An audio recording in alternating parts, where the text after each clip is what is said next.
What's poppin', Juz? Hey, what's going on, everybody? Welcome to the very first episode of the Twisted Truths podcast. I'm Rashu. I'm Jeremiah. And I'm Jinglen. Today we're covering a recent unsolved crime in Suwannee. The student at Northwood got slimed out in his own apartment 3 weeks ago. So the student who got slimed out, the victim, his name is Julian Harris. He had recently started living alone after he got kicked out of his parents' house, and he rented a low-end apartment near the Sugar Hill area. Yeah, the story so far is that on a Friday night after a football game, Julian returned to his apartment at 11:30 p.m. with a friend. That friend was later seen leaving the apartment alone by a witness.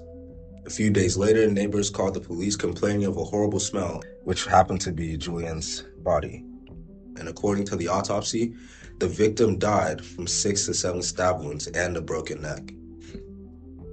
So the witness was an AP psychology teacher at North by the name of Mrs. Mitchell. But she's been recently diagnosed with Alzheimer's disease. That's pretty ironic. And that is pretty ironic. But anyways, y'all know what Alzheimer's is. It's a progressive neurological disorder that leads to memory loss, confusion, and cognitive decline. She had reported greeting that friend that was leaving Julian's apartment as she was taking out the trash. Wait, so why haven't they caught the perp yet? Because Ms. Mitchell don't remember nothing, dude. She has Alzheimer's, which can cause different kinds of amnesia, meaning memory loss. Okay, hold on. So, how does that work? What's the little brain thing going on behind it? Oh, wait, I think I remember. All right, mini psych lesson, real quick. Memory forms in 3 major steps, right? Step 1 is encoding, which is turning sensory information into a form your brain can use. And step 2 is storage, and that's keeping that information over time. Step 3 is retrieval, and that's getting the information back out later. And so when someone has Alzheimer's, the brain regions responsible for memory, especially the hippocampus, start to break down. And the hippocampus is the part of the brain involved in forming new explicit memories, by the way, just if you didn't know. And Alzheimer's messes with that, so new memories don't get processed correctly. So would that be encoding failure? Yeah, exactly. An encoding failure is when information never properly enters your memory in the first place. And so she never encoded the suspect's face, that she can't store it, and she definitely can't retrieve it later. Alright, so I just looked up a little more information. So an encoding failure isn't the only kind. We also have storage failure and retrieval failure. Basically, storage failure is when your memory fades over time, and retrieval failure is when the memory's there but you can't access it, like tip of the tongue moments, you know what I mean? Yeah. And Alzheimer's can cause both anterograde amnesia, the inability to form new memories, and retrograde amnesia, which is losing old memories. Both make the eyewitness testimony super unreliable. So this brings us to the eyewitness testimony reliability. Basically, how trustworthy a witness's memory is. And spoiler alert, even normal people's memories are often inaccurate, and because the emotional stress and the memory gaps or confusion can all distort what they remember. Well, this is already a pretty bad situation for the cops. The only person who saw the suspect is legit a psych teacher with a memory disorder. Yeah, and there were no cameras, and all we know about the suspect is that they were a student at North Gwinnett High School. Because of the 6-7 stab wounds. Now, let's connect our caller for today's episode. Everyone, please welcome Mrs. Mitchell. Let me witness to the case. Hello? Am I on the show? You're on, Miss Mitchell. Thank you for speaking with us. First question, what do you remember about that night?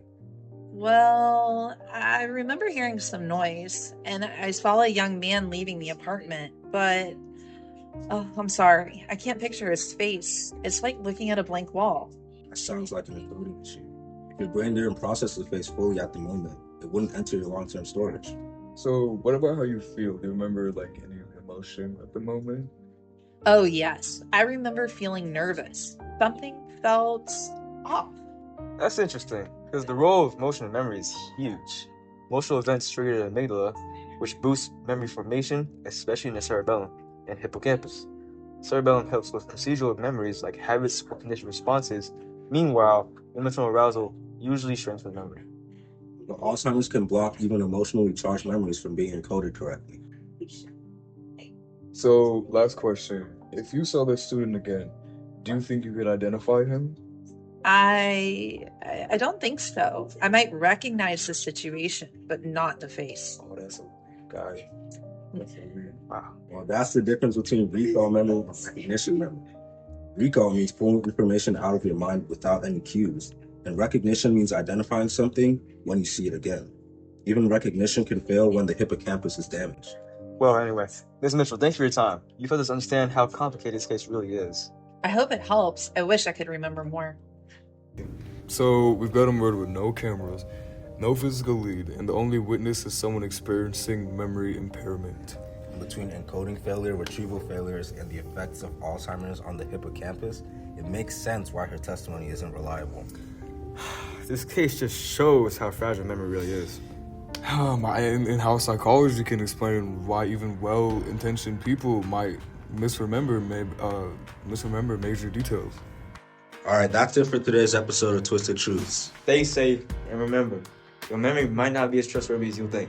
I might not be as trustworthy as y'all think. Yeah. Wow. Okay. Stay tuned for the next episode. I appreciate y'all for coming in. Peace. Peace.